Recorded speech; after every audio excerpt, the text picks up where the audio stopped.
Fear is as old as time itself. It's the shadow that lurks behind our thoughts. It's that whisper in the dark that often keeps us from pursuing our true potential. But what if we're looking at fear all wrong? In a world of uncertainty, with anger and worry that seems to dominate our lives, what if fear isn't really our enemy, but rather it's a messenger, trying to guide us, to teach us, and to help us grow? So today, we're not just going to talk about overcoming fear, we're going to talk about exploring how to listen to it, how to understand its messages, and to use it to unlock our true purpose.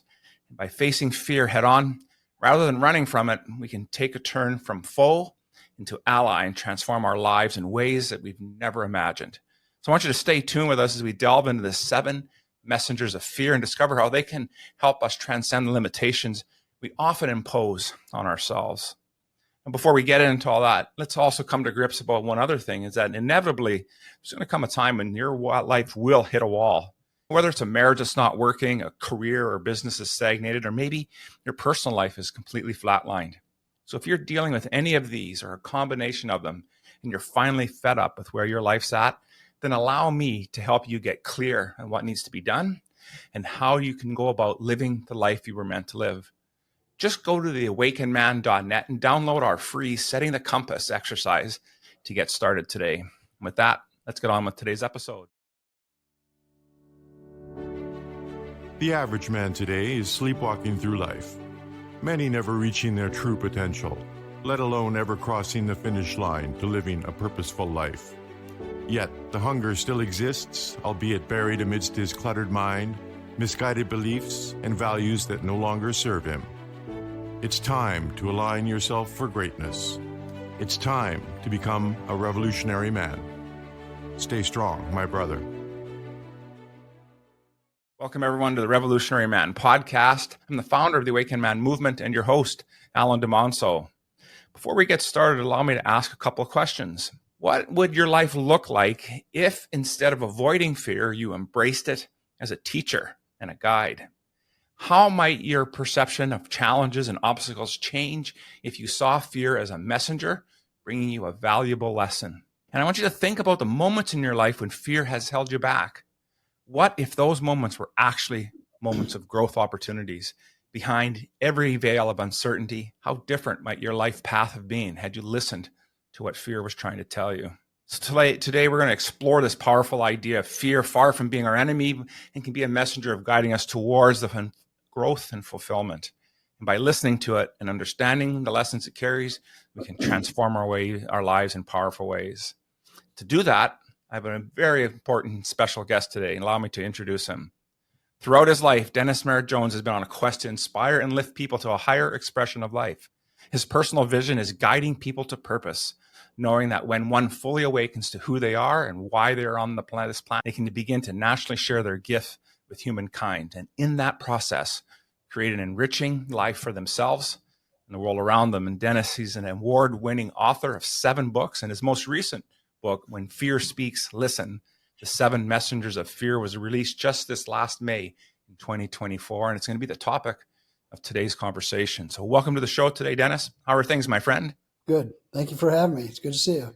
It's great having you on the show. As we were saying, getting on to today's episode, I've been a big fan of your work. The Art of Being, another one of your books, was really instrumental in helping me get focused and grounded in my life. And when you released this book, I just knew it was something we needed to talk about and get it out here into the world. And as here at the Revolutionary Man, we always talk about everyone being on a hero's quest. And so that's going to be my first question for you, my friend, is to tell us about that time when you knew life wasn't great, and what did you do about it, and how did that experience shape you into the man you are today?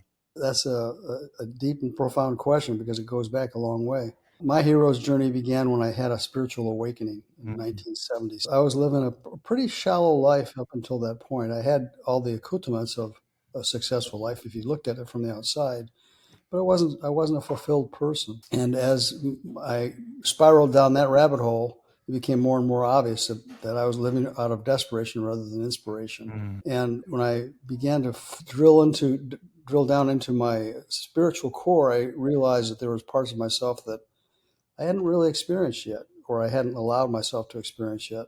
And as I became more aware of that spiritual part of myself, I gave it permission to unfold itself through me and as me. I became the vessel through which it introduced itself to the world. And that sponsored all kinds of interesting thoughts about what needed. I looked at the world and I thought, what needs to be given to the world that is missing? Excuse me. So each of my books, I think, answers that question to a specific area. The book we're talking about today, When Fear Speaks, Listen, The Seven Messengers of Fear. I wrote that book, Alan, in 90 days, which Wow. is unheard of. And that's because I had no intention to write the book. I just sat down one day and I realized that this is something that needed to be said because it was my life story. Not the book is not a story about me, but I share my stories in the book. But the awareness I had was that we're always at choice of how we perceive things. Everything boils down to perception and perspective.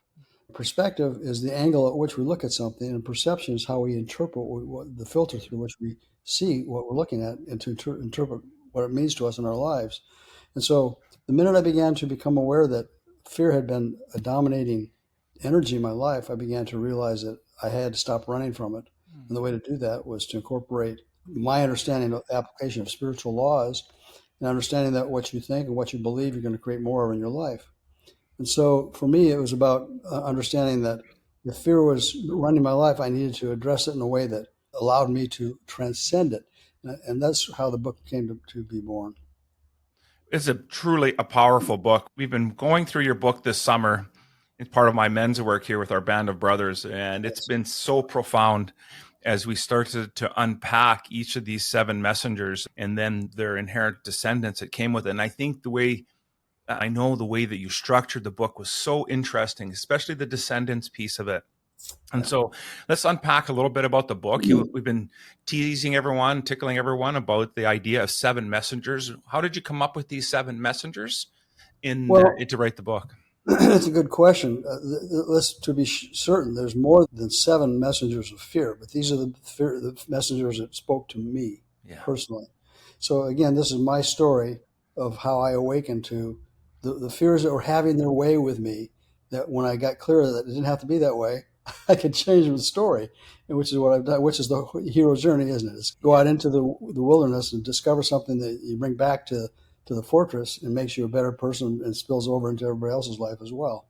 Yeah. Excuse me, I had just getting over cold, so I'm a little bit congested. The seven messengers that I chose are the ones that really have defined my life. And that's what the book is about, is the messengers of anger, worry, judgment, selfishness, shame, loneliness, and uncertainty. And of course, all of those have their descendants. By descendants, what I'm talking about is those particles of energy that dance around anger, which are rage and resentment. And once you understand that those messengers are there, I call them messengers because they're there because they have something to share with you. And that's where perspective and perception comes in. The minute we begin to have the perspective and a perception that fear can be our friend rather than our enemy, we can begin to talk to it, query with it, and embrace it. And I use the metaphor of bringing your fear onto a dance floor and embracing it and leaning into its ear and say, "Teach me, O master teacher of this moment. What have you got to tell me that I can use to transcend you?" I'm very clear in the book. Fear is not our enemy, and so we don't want to try to get it to go away because it's not going to go away. Take a deep breath. Fear is ours forever. The point is that we can learn to be proactive with it rather than reactive with it. And the minute that happens, we begin to lead the dance with the fear that we have. And that's when we use them for our benefit rather than our detriment. The tendency is to try to anesthetize or deny fears or get them to go away or pretend that they're not there, which only enhances their presence in our life. You can run, but you can't hide. Fear is going to be wherever you go. It knows where you're going. And it's a matter of becoming aware that you don't have to run from your fear. You can turn, face it, and embrace it, and have a dialogue with it. And that's what the book is about. Absolutely. And a couple of great points that you made there, several, but a couple that I just wanted to bring to light and touch on a little bit more. I liked how you did introduce the idea of perspective and perception. Perspective being that angle. It's the way that it's coming to us. And then was how we're filtering it from our lessons, from our world. And what I appreciated about you having that as a distinguishment for us is that it challenges us to look at how our filters, at least for me, it was really how my filters affecting me Right. in this moment. Alan, if we come from a history, a background where fear has been our enemy, that's the perception we have, that fear is the enemy, and we're going to react to it rather than respond to it. So it's about adjusting how we're looking at fear and then how we interpret the fear. Yeah. And that you can't do that as long as you're running from it. You cannot do that. You have to turn, face it, and dance with it. It's hard at first, but when you learn to do the dance and lead the dance, man, it's the most liberating thing you can imagine. Yeah, absolutely. And I think that was the key point. And one of the things we found with our bringing the book to light and to life. And by the way, those of you that pick up the book, because Dennis also has an outstanding study guide to go with it to help you go through it. It's just a fantastic way that you've put this all together for us, Dennis. And I think what was really powerful for me in watching the guys is when we started to talk about these descendants a little bit, and you mentioned anger with when the two descendants, if I recall correctly, are rage and resentment. One is that piece of we're so upset about it, and the other one is, so it's more almost forward future paced, and the other one really about what happened before, and it's the burden that we continue to carry and that we choose to not let go. And when we had to go a little longer in the course, because the course was set up for a few weeks, because we got so deep just in anger and in shame. I couldn't get over how much dialogue and how much as men we are carrying these two emotions, these two pieces in our lives today. And so let's talk a little bit about shame now, and talk about how in your work, in what you're doing and supporting men as well, how you're helping guys deal with their and integrate their shame.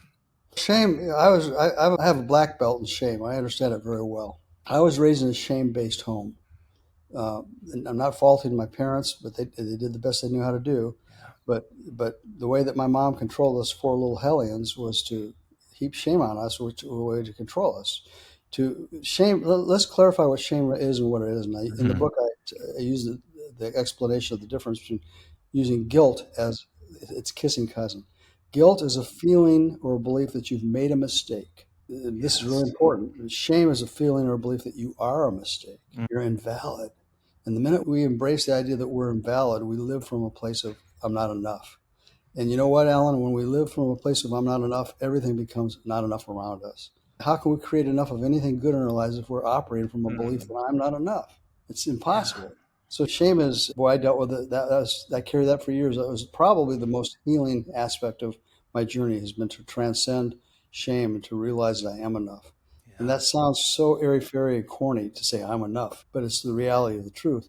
And how I come to that conclusion is I live a spiritually grounded life, where I live in a universe where I believe I'm one with something larger than myself. And the minute I turn to that which is larger than me, that I know that it is enough. And if I'm one with it, I must be enough too.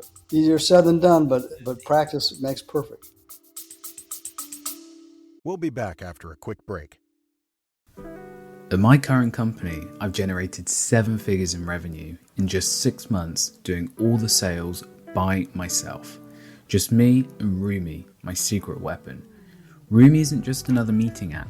It's like Zoom or Google Meet, but with AI tools that supercharge my results.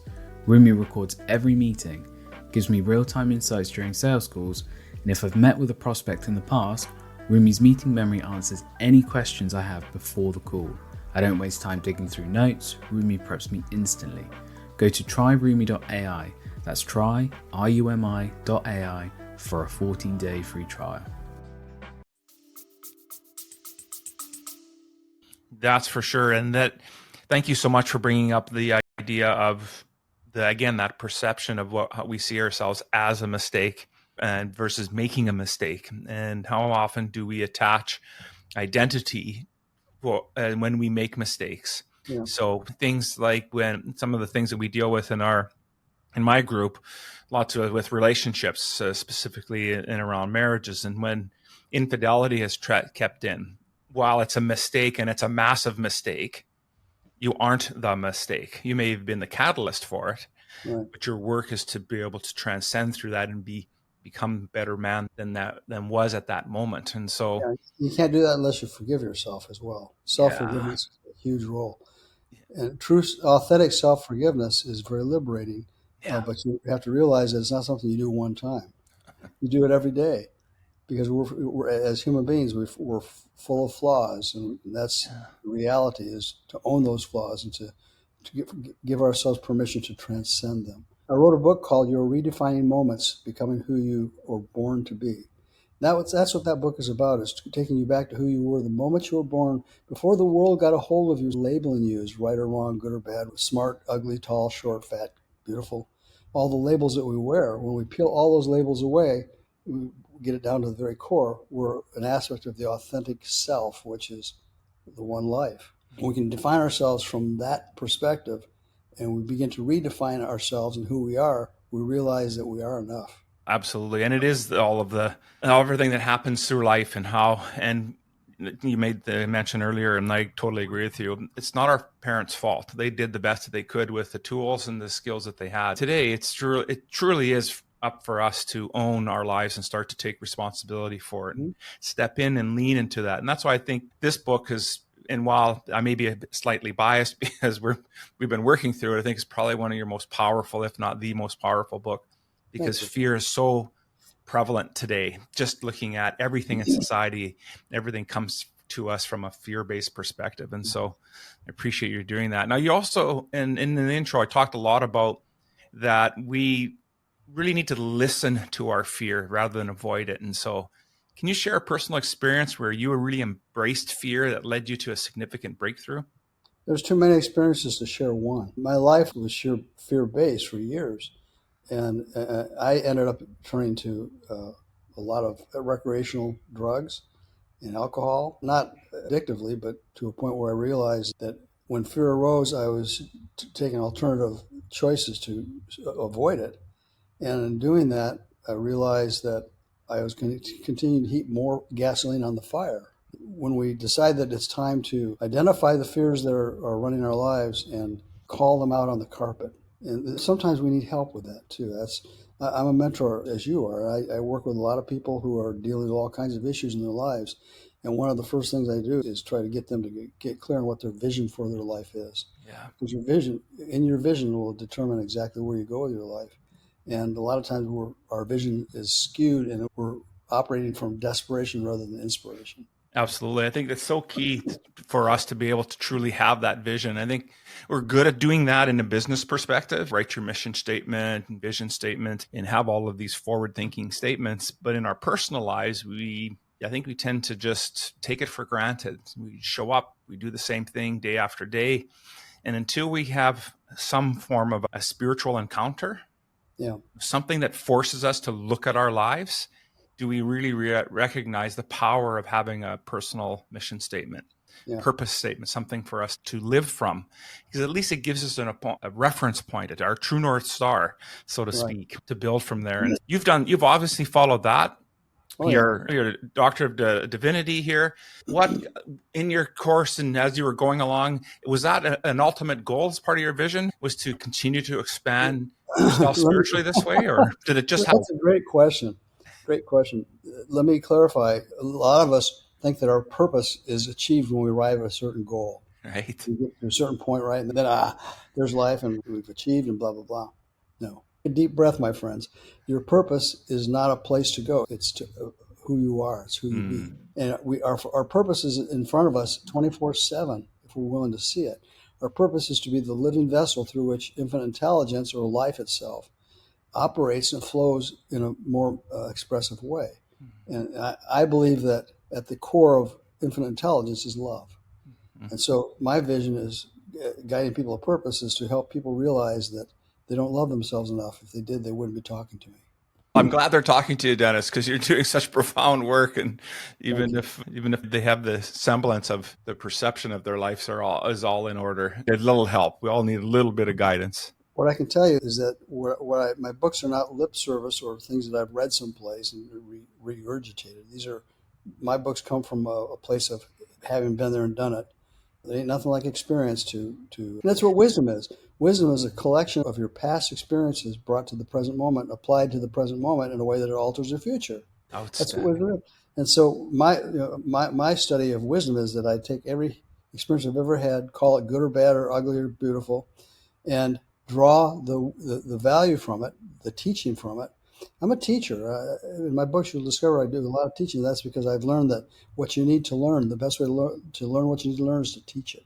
Absolutely. Completely agree with that. And then that's really how we start to integrate it. And really, I know that you participate and do men's work as well, just as I do. And so one of the catalysts really about this book for me was helping us really, and we're using it in our men's circle, but really to integrate all of these fears, these messengers in their descendants. So when I say that, when I use that word integrate, what does that mean to you? Integrate is a powerful word. It comes from the word integrity. To integrate is to take. Anybody ever had an integrated stereo system? You got your amplifier here, you got speakers there, your player, your tape player, your record player there. To live with integrity, spiritual integrity, is to integrate the awareness of the fact that you're one with something larger than yourself into every area of your life, into your relationships, into your work, into your physical wellness, every aspect of your life. If you're willing to integrate an awareness that you're part of something larger than yourself, you'll become more willing to allow that to have a fuller expression in your life. Integrity, to integrate, is to remember you're never alone. You're never alone. You're always one with something larger than yourself. And the awareness is, in the moment of a conflict or a challenge, is to take a deep breath. That's why I teach mindfulness. And take a deep breath and draw into that moment awareness that you're not alone. Mindfulness is a powerful practice. You understand that we all know our bodies are always present moment. They can't be any place other than the present moment. But where are our minds a lot of the time? They're out in front of us, or they're behind us, dragging the dead corpse of the past. And so mindfulness is what allows us to bring our minds back into the present moment where our bodies are, and make ourselves available to receive the precious gifts that life can only bestow upon us in the moment when we're there to accept it. Absolutely. Absolutely. Wow. I love that. Love that. I want to touch on one of the other fears that you brought up in the book, and that is of worry, and about how, and that emotion, how it really is linked to the fear aspect of it. But what can we learn from managing worry in a way that doesn't paralyze us? Because I know for me, sometimes if I catch myself in that worry state, that I am paralyzed to take a step forward. So what advice would you give me? The two descendants of worry are regret and anxiety. Worry projects us into the future, doesn't it? Yes. When we worry about something, we're putting ourselves in the future. And guess what? We have no control over the future. Mm-hmm. No control over the future whatsoever. We're living in an illusion or a delusion if we think we do. What we have the ability to do, though, is discern, when we worry, discern what we have control over and what we don't have control over. And to realize when we worry about something we have no control over, we're wasting our energy. If it's something we're worrying about that we can control, then go do it. That's yours to do. Yes. And if you realize it's not something you have any power to control or change, then get over it. Yeah. Trust, let it go. And that's where you incorporate an awareness that you're part of something larger than yourself, and bring that awareness into the moment and surrender that issue that is sponsored by worry to be dissolved into the essence of something larger than yourself. That may sound like a spiritual cop-out to some people, but it's not. No, I completely agree with you. It totally is. If it's something within our power to do, then we must do. We must take that action. That step. It's ours to do. Yeah, it's ours to do. It's ours to take ownership, take responsibility for, and then whatever the outcome is, the outcome becomes. And then it takes the power away from it. A couple of years ago, I had a guy on my podcast, a psychologist, and he coined this phrase. He said, to name it, to tame it, to heal it, to reveal it. That sounds just like Dancing with Fear, doesn't it? Yeah.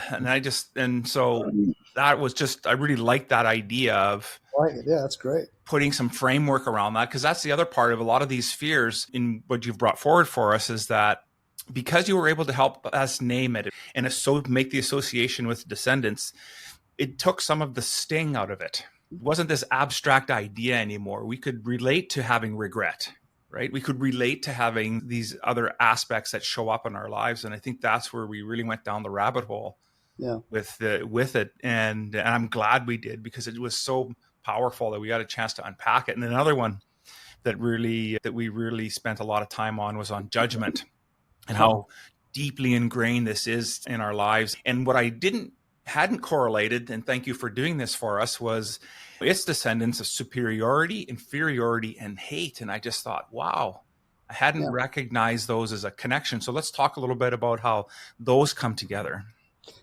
When I contracted with my publisher to get this book out, he wanted to do it next year. I said, no, this book needs to be out now because what's going on in the world today, the elections and blah, blah, blah, blah, blah. There's so much going on that where fear is having its way with people. They need to wake up to the realization that, and you know what, judgment is one of we all judge. Yeah. We all judge. And the tendency is to understand why we're judging and then to pull back from judgment into realizing that when we judge, we're separating ourselves from the other person as well as life itself. And we're not here to separate ourselves from anybody or anything. We're here to feel, there's only one of us here. And judgment causes us to feel like there's more than one of us here, and that the other, as I say in the book, we're judging the other as being right, wrong, good or bad. It's not always a negative connotation either. It can be positive, but it's still a judgment. Oh, she's more beautiful than me. Yes. That's a judgment. That's a judgment. Stop it. And there's ways to realize that you can do that by calling it out. When we judge, we're either feeling superior or inferior to somebody else, and which spawns hate, either hate of others or hate of ourselves. So deep breath, man. Yeah, absolutely. Deep breath is for sure. One of the practices we're doing now, I joined this core group with another gentleman just to, as I can build some more skills in leading my group of men. And one of the things that we're doing in our check-in is removing judgment in how we check in. So we check in on how we're feeling in our body. So I have tightness in my chest. Overall, I'm feeling excited. And instead of saying more excited than yesterday, because that's a judgment, I'm just excited today. I'm happy. This is why emotional awareness is so important. Yeah. And I think it's really key for men. Yeah, it is. Most men stuff their emotions down. They don't embrace them or honor them. Emotions in how they show up in our bodies, they're reporters for what's going on in our minds. A lot of times we're not aware of what's going on in our mind until we feel it in the body. If we're conscious and present in the moment, we'll realize the tightness in the gut means something. But too often we react to it rather than respond to it. When we react to it, we're doing something to push it down rather than let it out. I think in your book you have, is it Frankl's quote about the space between action and reaction is that moment where we get an opportunity to really create change? Yes. And you have to be aware of what you're thinking and feeling in the moment to do that. That's why mindfulness is so important, because mindfulness puts us in the present moment. You realize that there's not one other creature on the planet that has the ability to think a thought or express a feeling and then step outside of the thought and look at it, analyze a thought, question it, challenge it, prod it, probe it, smell it, taste it, see if it works for you. If it doesn't, change it. Yes. No other human or being on the planet other than people have the ability to become self-aware. Self-awareness is where we transcend the issues. Absolutely. And we talked a little bit about what purpose is. To me, I would also add that is also that part of our purpose, is to truly expand and transcend who we are, to be 1% better than the next day. And that's a judgment statement as I say it out loud. But the idea is about expansion. We need a baseline to be able to determine whether we're moving forward or not. Yeah. I get that question asked a lot by some of my mentorees. And I say, if your life is better today than it was last week, you're moving in the right direction. Yes, 100%. Another one of the fears is uncertainty. And it's probably one of the more challenging ones for us to deal with, especially in today's world, with, as you were just briefly touched on. And you're in the U.S., I'm in Canada. So in U.S., you're about ready to go into election here in the next 60 odd days. Ours will be a year later.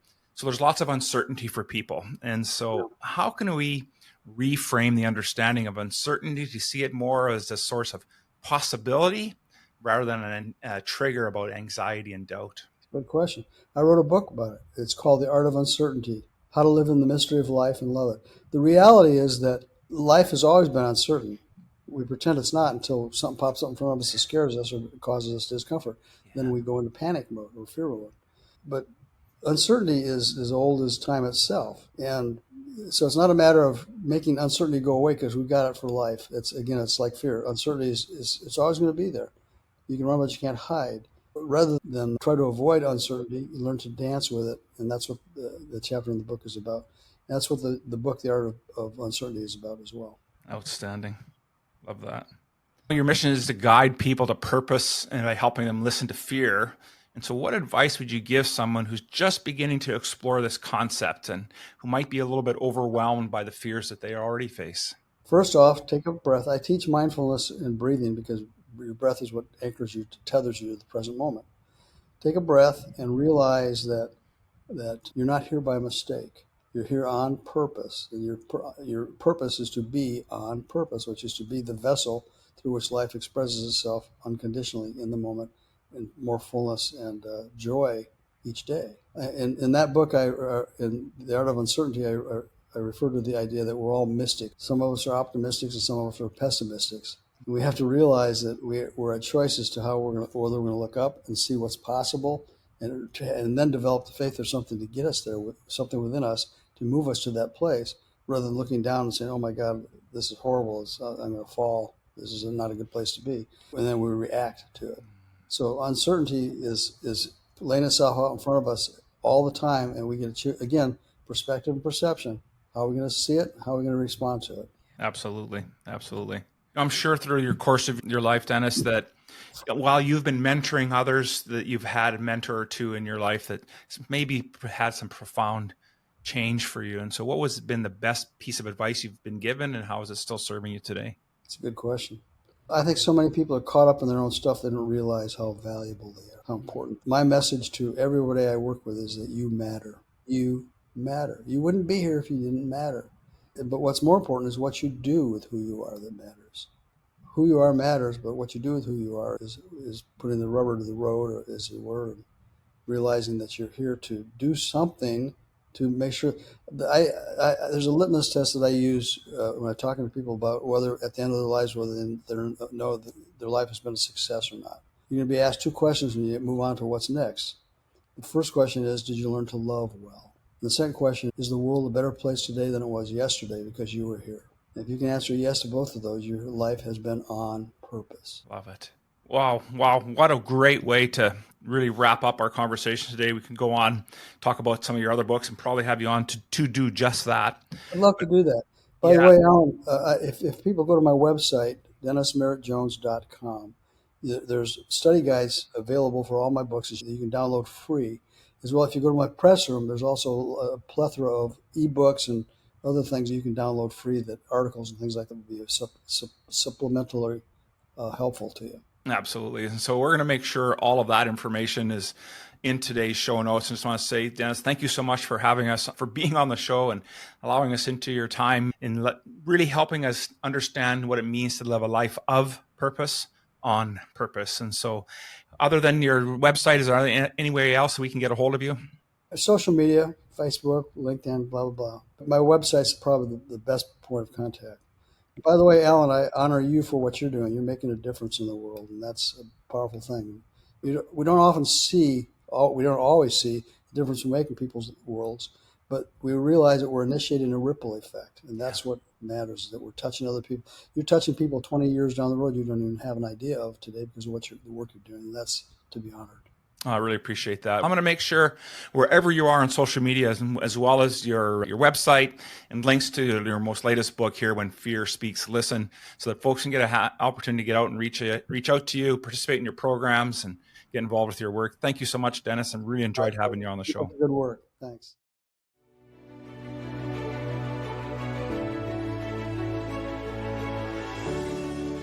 Thank you for listening to the Revolutionary Man podcast. Are you ready to own your destiny? To become more the man you are destined to be? Join the brotherhood that is The Awakened Man at theawakenedman.net and start forging a new destiny today.